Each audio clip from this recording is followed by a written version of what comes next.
The one thing I could say about Breen is everything he did was for a job that he was hired for. Somebody hired him to be that kind of buzzkill. Now, he seemed to really like it, but it was his job. What he didn't do was go on an independent crusade to ruin something everyone loved. You know, like this guy did with McDonald's French fries. Welcome to Waywut, your weekly verbal double take. This is a rabbit hole podcast where a couple of old guys do moderate to shallow dives into various topics, ranging from true crime, paranormal, sports, pop culture, or anything else that we find interesting. We drop episodes every Tuesday, and then on Fridays if we feel like it. You can follow us on Facebook, X, TikTok, and Instagram. We appreciate you joining us. Now that we got all this self-promotion stuff out of the way, here we go. Hello, and welcome once again to another episode of Waywut. My name is Darrell. This is my episode today.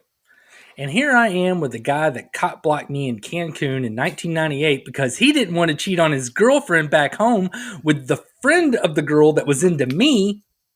All the while, his girlfriend was at home cheating on him. Jason. Man, somebody seems bitter. It's a good thing I don't hold a grudge. Oh, well, you could have had plenty of play way before you even got to Cancun. Well, yeah, but that one was my fault, and I ain't got time to sit around and blame myself. I do that as it is. With everything else, this thing I get to blame you on because, like that was a done deal, and you're all like, anyways. Oddly enough, better? No. Oddly enough, I'm going to go straight into a miserable people rant. I wouldn't even know where to start. How convenient.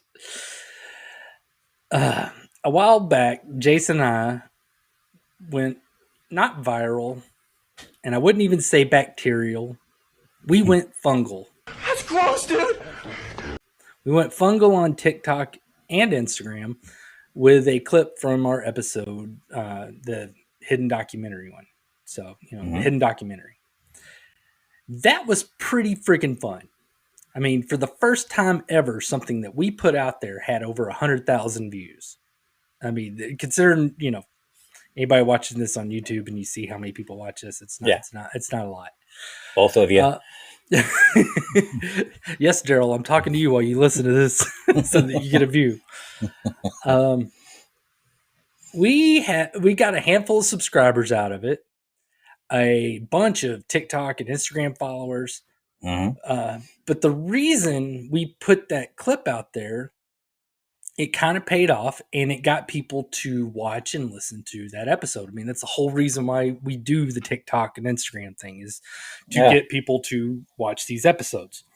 Absolutely. Yeah. We're entertaining, damn it. Are you not entertained? Most part, I mean, we, on those platforms, we put clips from our shows in hopes that people will come and check out the full episodes. Mm-hmm. They really don't, even on the ones that do kind of well, but whatever. Also, just so you know, we also do silly little sketches, and Jason has mini rants on there every now and then. It's entertaining. Go look. It's fun. It's fun. Make our numbers go up so we feel like more complete people. I have self-esteem issues. I need it. But this one time, something we put out there did better than anything that we'd ever done. What we found that comes with our over 100,000, well, actually now I think it's like over 170,000 views. Closer to 180, yeah. Yeah. You get a shit ton of comments. And I like comments. I love comments, even when they're critical. But the ones we got on that clip were just from the most miserable fucking people I've ever heard. Most people, were not just upset, but furious that the clip did not give the full context of everything we were talking about. Mm-hmm. I want it all out. All of it. Right now. Right here. There were even people in the comments that appeared to try to rally others to block us because there wasn't enough context in that clip. Now, I will admit that we've only been doing this for, about a year and a half. Yeah. And the TikToks, we've been doing even less. We hadn't done that near as long. No, we're 40-year-old men. Yeah. We've been trying to do things in various ways. And like the podcast, we try things out. We see what works and we see what we like.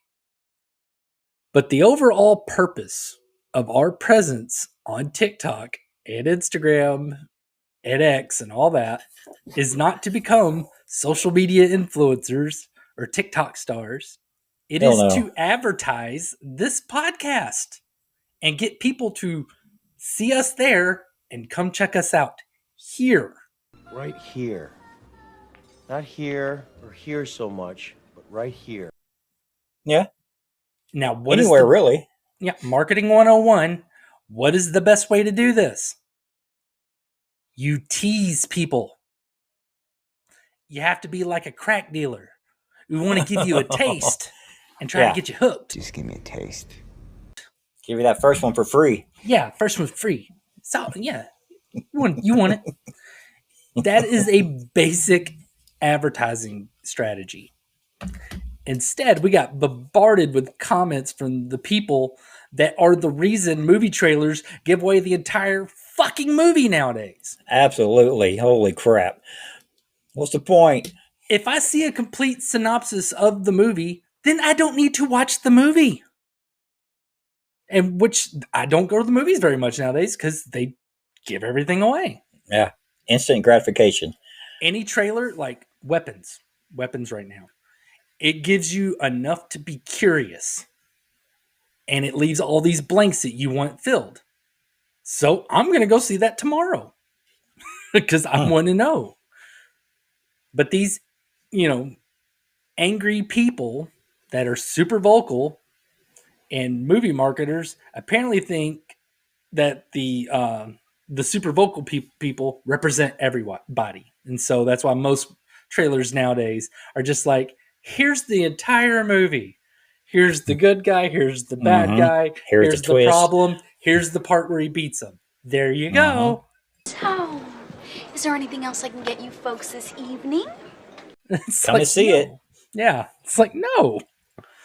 And we're not going to do that with our podcasts. And these complainers about this are so fucking loud.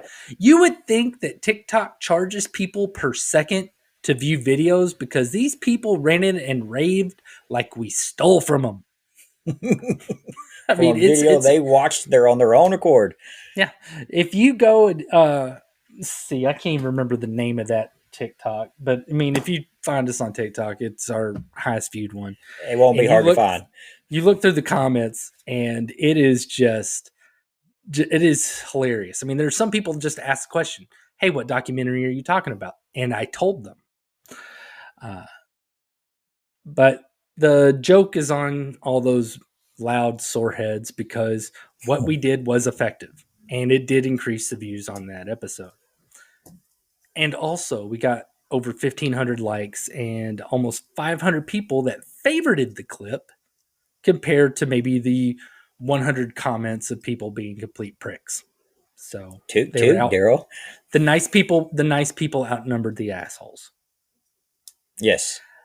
I just come to the conclusion that because of this, that there are some people out there that just spend their day looking at the internet for stuff to bitch about. I mean, that's their whole thing. I ain't got nothing better to do today. I'm angry. I need something to yell at. Yep. And I'm perfectly willing and happy to take advantage of it because engagement is engagement. The algorithms out there have no idea if you're saying happy things or mad things. It just sees that you're commenting. Numbers. Yeah. And engagement. So bring it on, you miserable shits. Just bring it. Give us your comments. I don't care. There's your short right there. Yeah. We will continue to put up clips. Some will probably have more context than others, and we're going to be tweaking the way that we do them here pretty soon anyways, because we want them to be more effective. And with some luck, we will pull in more people that enjoy this show. And we'll go from dozens of listeners and viewers to someday hundreds. Yeah.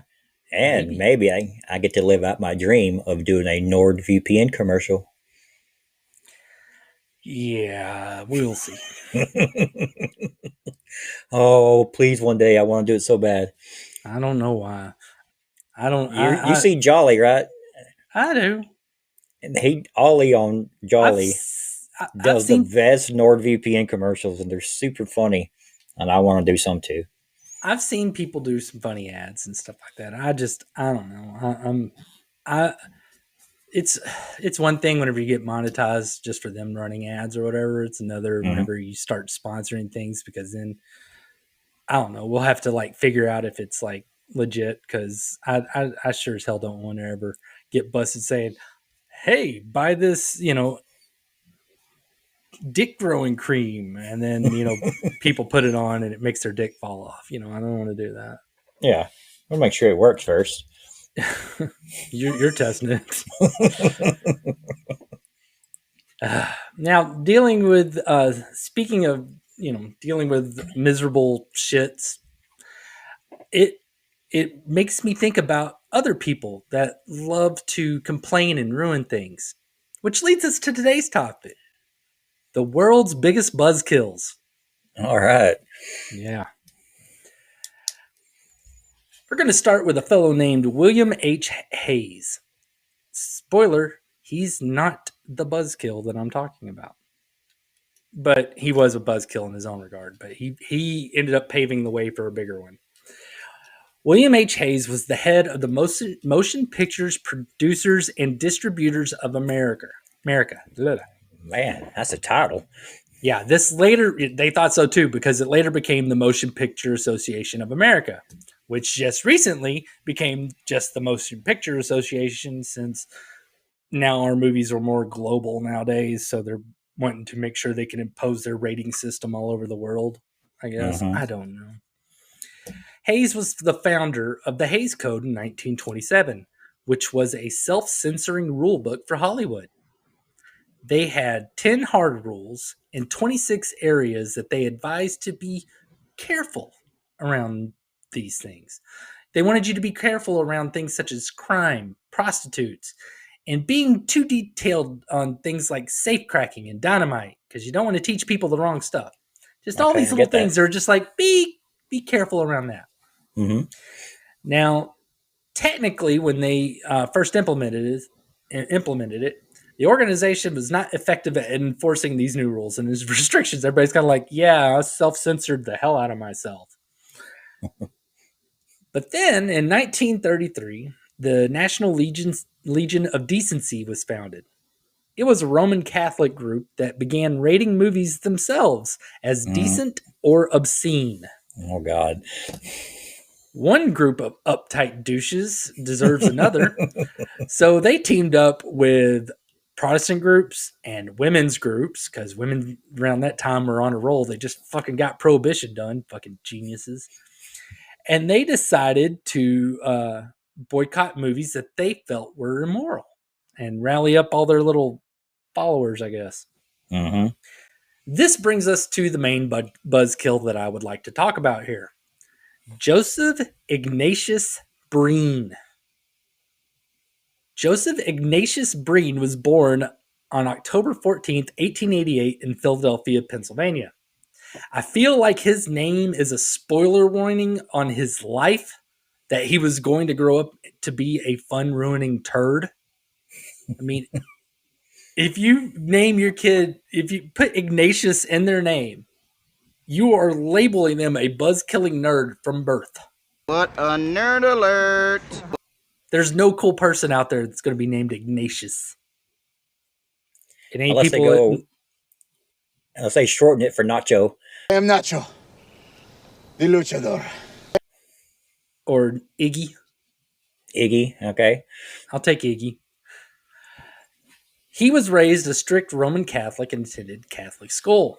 He went to St. Joseph's College. I couldn't find out if that was Catholic, but it sure sounds that way. But he dropped out of college and became a newspaper reporter. Breen began working for Hayes as a troubleshooter. I have no idea what that means, but that's what happened in 1931. He started working Problem for the solver. guy that created the rules. When Hayes got worried that the morality police groups that I mentioned earlier were undermining his authority and hurting Hollywood profits, he appointed Breen as the head of the new Production Code Administration in 1934.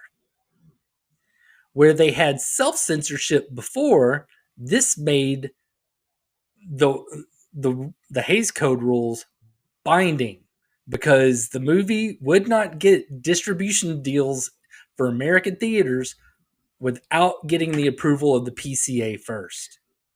Damn. So essentially, you make a movie, they're like, hey, I don't like the fact that woman's ankle is showing or whatever. And they're like, cut that out. And they're like, no. And they're like, cool, well, then nobody's going to see your movie. Uh-huh. Oh, well, okay, I'll cut the ankle out. Now, why did Hayes pick Breen? Well, he wanted the Catholic organization, the Legion of Decency I mentioned earlier, he wanted them off his back. So he made this big deal about having this tough Irish Catholic in charge.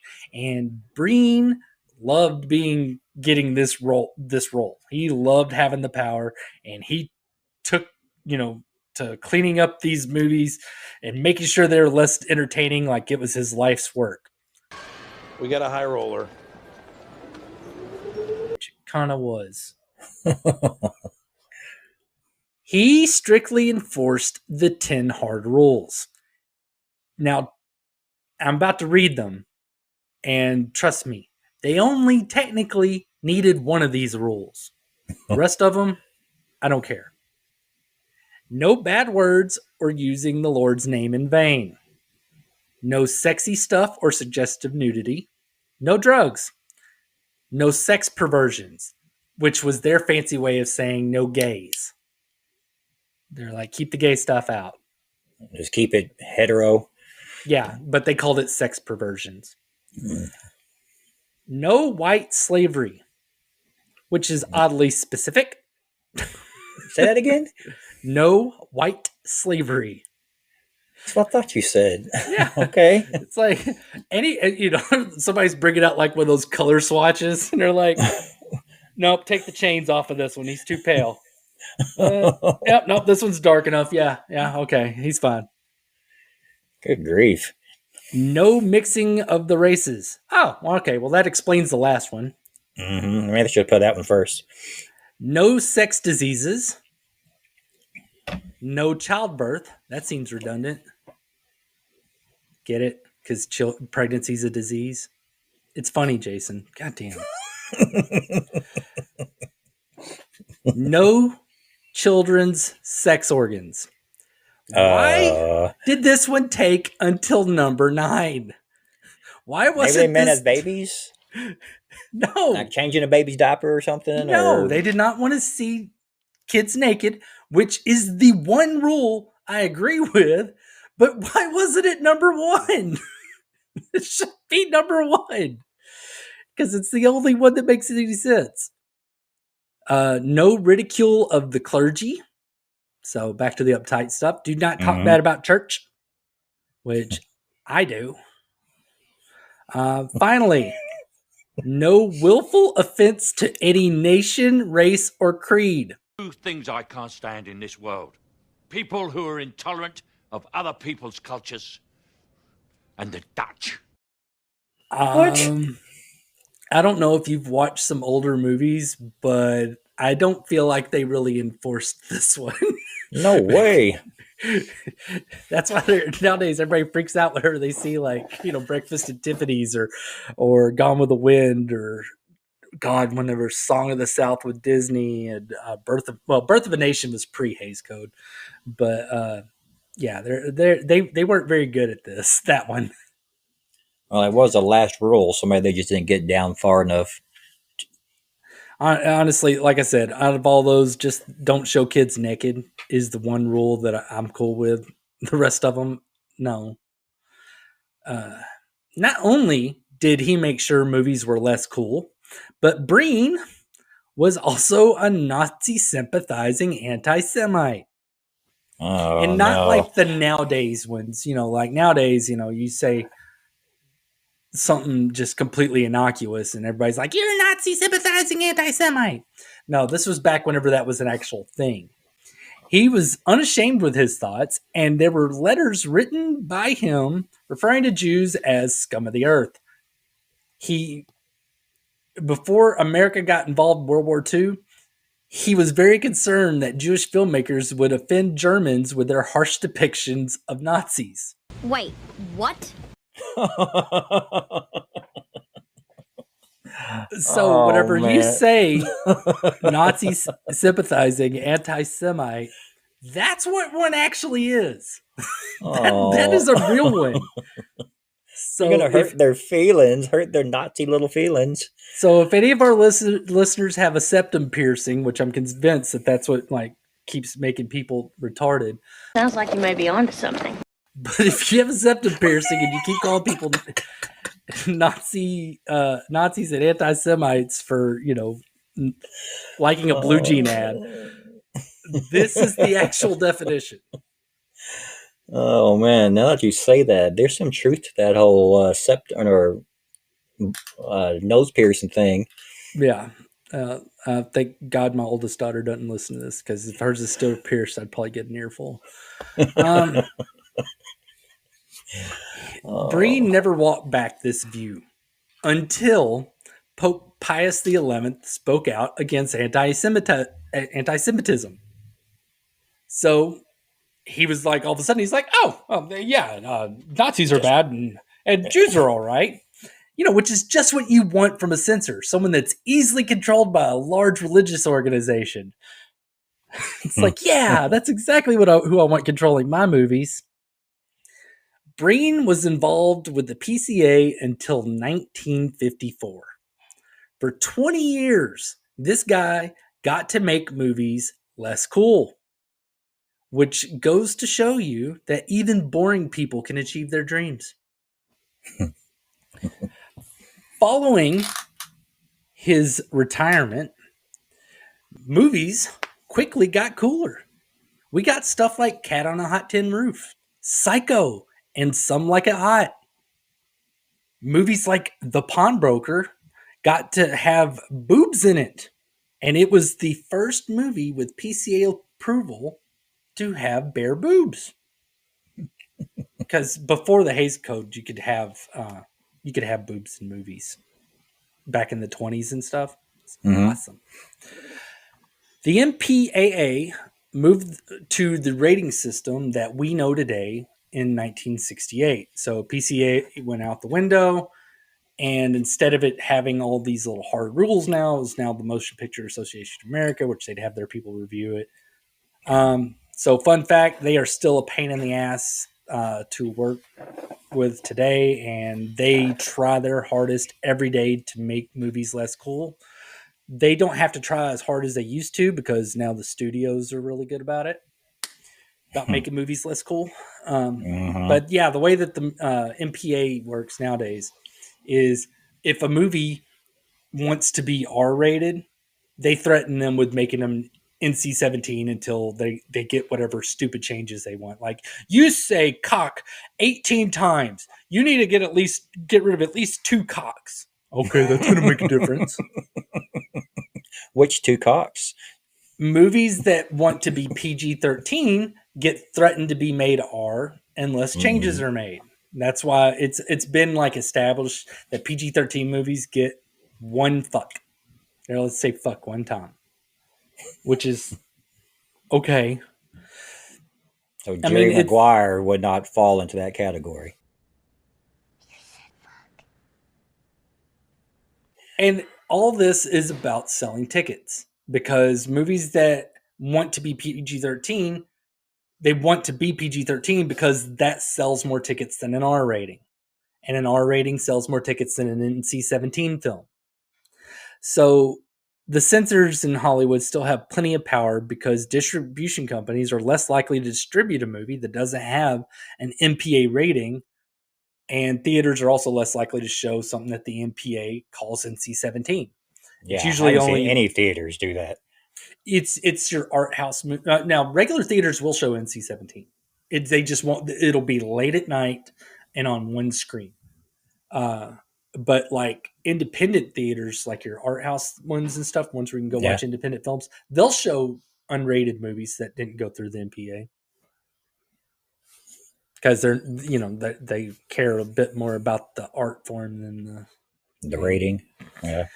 With all that being said, they still have less power than they did back then. Unfortunately, it didn't help too much because most movies nowadays are very lame. But that's because they're pumped out in an assembly line that builds scripts based on market research instead of good stories. But that's a rant for another day. Can't wait to hear that one. Yeah. The one thing I could say about Breen is everything he did was for a job that he was hired for. Somebody hired him to be that kind of buzzkill. Now, he seemed to really like it, but it was his job. What he didn't do was go on an independent crusade to ruin something everyone loved. Like this guy did with McDonald's French fries. Uh-oh. Phil Sokolof was born in Omaha, Nebraska in 1921. Go figure that a guy that wanted to make the world a little bit more bland was born in Nebraska. It had to do with corn. Yeah. I'm jealous. Yeah, I'm not worried about talking shit about Nebraska. First, no one listens to us in Nebraska on our little map where I get to see everything. The dot's never in Nebraska. And second, if anyone in Nebraska actually listened to us, they would probably agree. They'd probably be like, yeah, we're pretty boring. Yeah. Phil was a self-made millionaire after opening a manufacturing company. He suffered a major heart attack in 1966. Phil was stunned with his brush with death. He exercised regularly. He felt little stress, which I found kind of surprising for a business owner. I always understood that's one of the most stressful things ever. And he also ate heartily, hot dogs, hamburgers, tamales, and other hearty foods all the time. Those are the best. Maybe that had something to do with it. Ding, ding, ding, ding, ding, ding, ding. Well, once the 80s rolls around, he starts the National Heart Savers Association because his, manufacturer business owner research led him to believe that his high-fat diet led to increased cholesterol and his eventual heart attack that nearly killed him. Phil used the millions of dollars that he made from his business to push companies away from using beef tallow and tropical oils like coconut and palm oil that were higher in fat.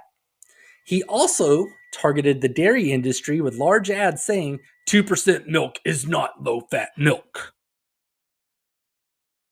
Over the years, after selling his company, he would spend $15 million, including purchasing a Super Bowl ad in the 2000 Super Bowl to fight fat and cholesterol.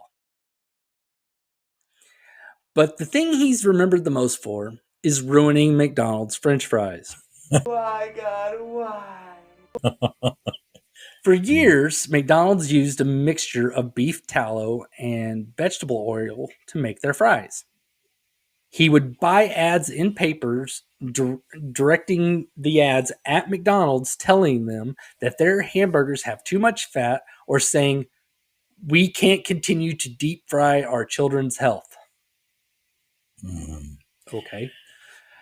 In 1990, McDonald's moved to a French fry recipe that was 100% vegetable oil, and the people wept. The really fun thing is that the new recipe was high in trans fat. These increase your LDL cholesterol and make heart disease more likely. The FDA banned the use of partially hydrogenated oils because they are the primary source of trans fats. Are those fats that think there's something else? Now that was funny. No. His crusade was an absolute failure. Which anytime you target something specific like that like this is the one bad guy, instead of saying moderation, you're an idiot. Sorry. McDonald's still uses a blend of oils and vegan beef flavoring salt, which I hate saying that. They'll say those two words together. Well, it's because they want their fries to be vegan. But anyone who was around before 1990 knows that it's not the same. The reality of it is, beef tallow isn't healthy to eat all the time, but neither are seed oils, McDonald's in general, sugar, or pretty much anything else is not healthy to eat all the time. True. Having a whole lot of anything is just a bad idea. Well, even water can kill you if you drink too much of it. True. Furthermore, anytime people advocate for one thing as a problem, like I was saying earlier, they are not solving the problem. All they are doing is ruining that one thing that you should be able to be allowed to have every once in a while.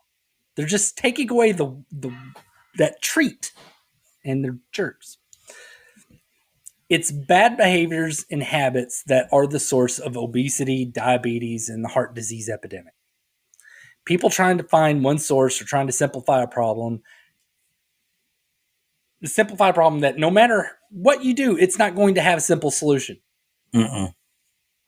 As a fat man, I know that's not the case as much as I wish it was. I wish that I could just take a pill and eat whatever the hell I want. Yeah. But I guarantee you that pill would probably give me asshole cancer or make me like grow a dick out of my nose. And so it would be worth it. If you want to actually fight heart disease and obesity and all that, you have to eat right. You have to exercise. You have to make sure that you are burning more than you're taking in, or at least being balanced if you want to maintain. So even though McDonald's denies it, we have fries with less flavor, and we can all thank Phil Sokolof, the Buzzkill. Thanks, to hell, Phil. Yeah. He's dead now. Getting bent. Our final enemy of fun is a guy that I really, really, really, really don't like. Let me introduce you to Jack Thompson. No, this Buzzkill. You don't even know why yet. You just said you didn't like him, so go to hell, Jack. You'll be saying it on your own by the end. This Buzzkill was born in Cleveland, Ohio. You know, the land that fun forgot. Just kidding, Ohio. I enjoyed Columbus. Well, at least I like the Miz. Well, and I enjoyed the casino near Columbus, technically. I mean, the actual Columbus itself, there's, okay, whatever. All right. Well, Jack attended Denison University, where he hosted a political talk show on the college radio station.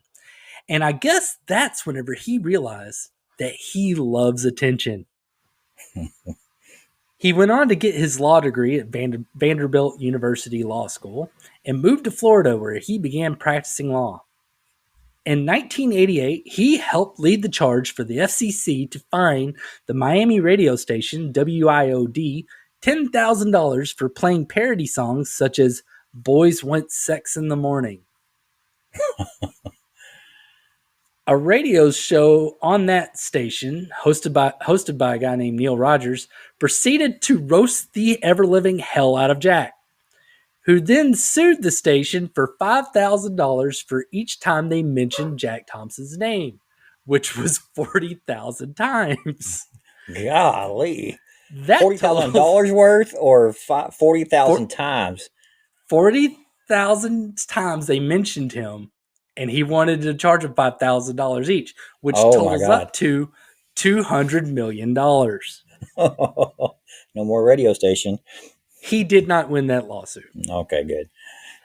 The next part is not a story of him ruining something or being a buzzkill, but I think it's just kind of a character reference showing what kind of douche Jack Thompson is. Do you remember Janet Reno? Yes. Yeah. Play my song. Will Ferrell played her on Saturday Night Live and did it really well. Well, she was the Attorney General in Florida in 1988 before she eventually became the U.S. Attorney General during the Clinton administration. Mm-hmm. But, back whenever she was in Florida and she was Attorney General, Jack, being the classy fellow he was, handed her a letter at a campaign event during one of her runs for Attorney General in Florida that asked her to check a box saying if she was heterosexual, homosexual, or bisexual. Real classy move there. I love the sixth grade tactic of here's a note, check an option. Now, I am not a Janet Reno fan by any means. I'm not even a little. But none of my issues with her have anything to do with who she wants to fuck. At all. Everything was always about her idea of how law enforcement worked and all that other stuff. Mm-hmm. Apparently, her response to this, though, was to put a hand on Jack's shoulder and say that she was only interested in virile men, and that's why she wasn't attracted to him. Oh, what a sick burn. Yeah. Sick burn, Janet. Yeah, that's what I was going to say. I'm not a fan of hers, but that was pretty baller on her part. Jack, not being able to take a joke or handle being burned, filed a police report claiming battery because she put her hand on his shoulder. Oh, my God. Of course, the case was thrown out because it's stupid. Now, once the 90s came around, he decided that he needed a new target. He chose rap. He attempted to get Florida to investigate 2 Live Crew and NWA for violating obscenity laws. When they didn't, he worked with players at lower levels of government, like sheriffs and mayors and things like that, to try to block the sales of 2 Live Crew and NWA's albums. He did see some limited success in blocking sales, but he saw more success in what was probably his real motive all along, just getting attention and press coverage. Look at me standing up against rap. I'm such a good guy. All right, I'm going to go back and do another character reference about Jack. This one comes from the infallible source, Wikipedia. He would include a copy of his driver's license on documents he would fax, but instead of his picture on his driver's license, he would have a picture of Batman over his picture.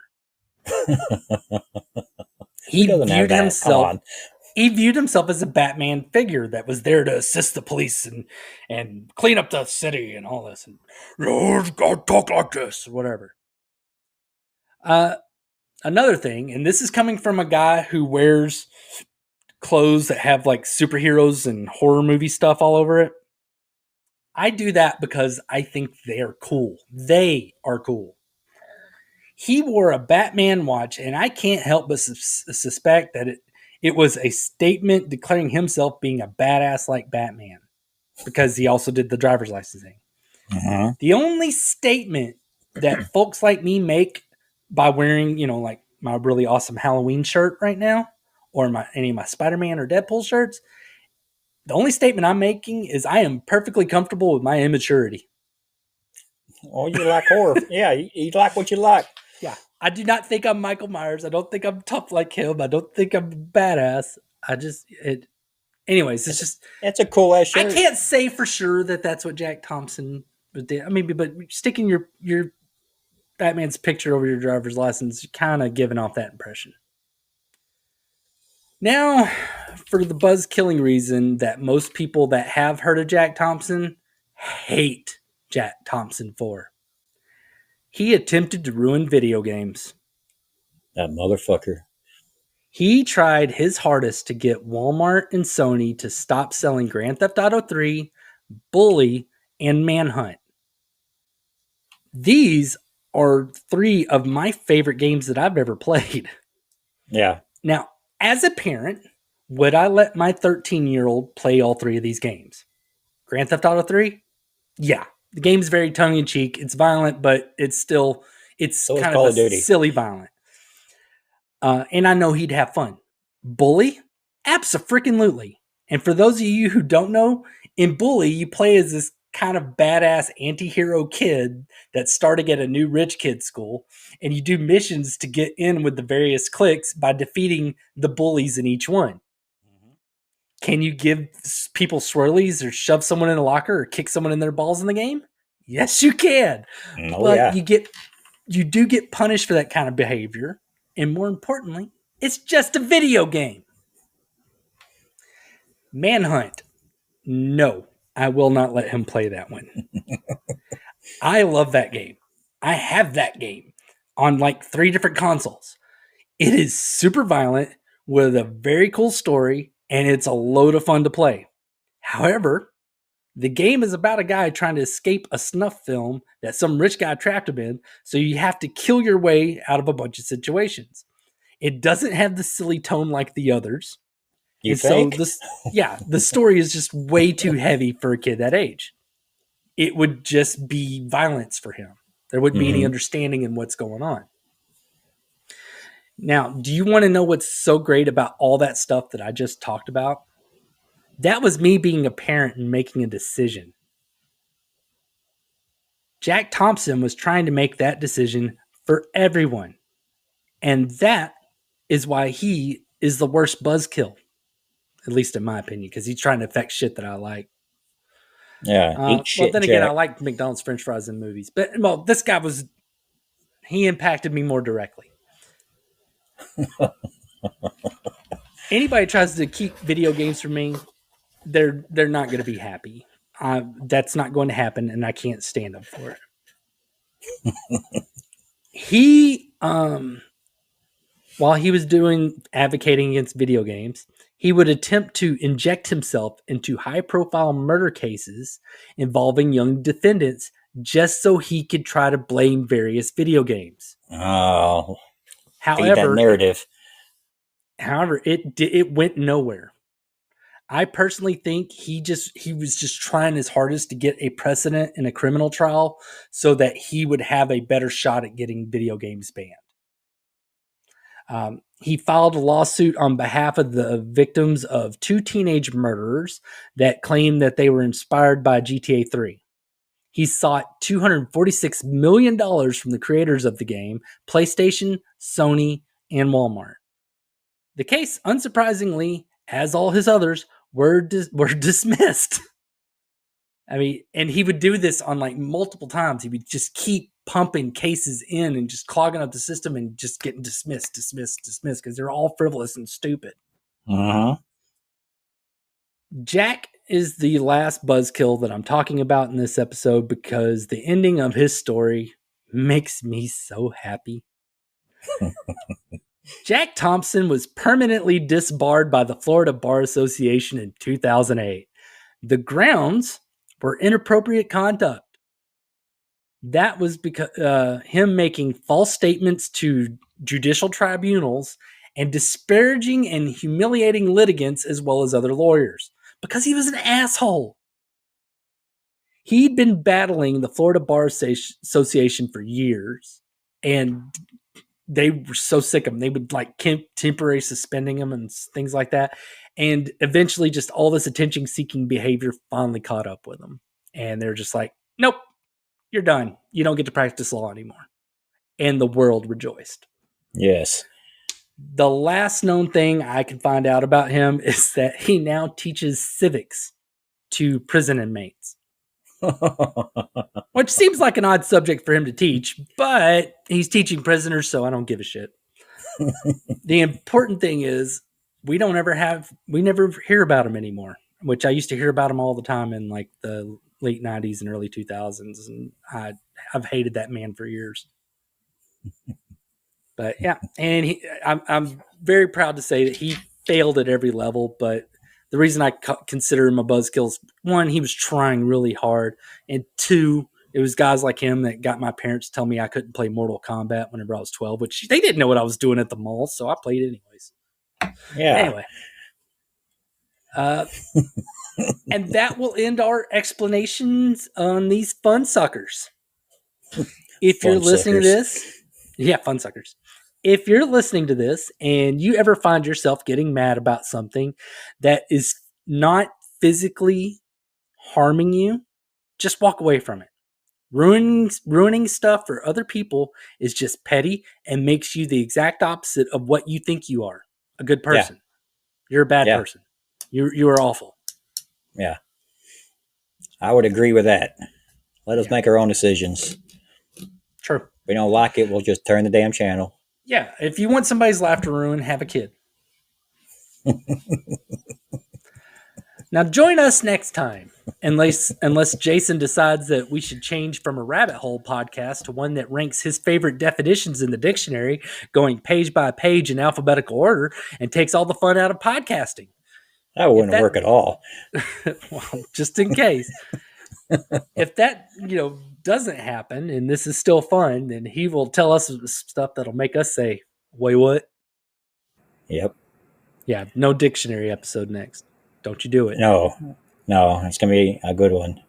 All right. Well, talk to y'all later. Bye. Yep. Later. Thank you for joining us for this episode of Waywut. This show's available on YouTube, GoodPod, Spotify, Apple Podcasts, and pretty much anywhere you listen to podcasts. We love to hear from you. Please comment on what you just listened to, pass along episode ideas, or just talk to us at Waywut Podcast in our Facebook group or on TikTok, Instagram, or X. Again, we really appreciate you joining us. Come back again to hear about some stuff that will make you say, Waywut.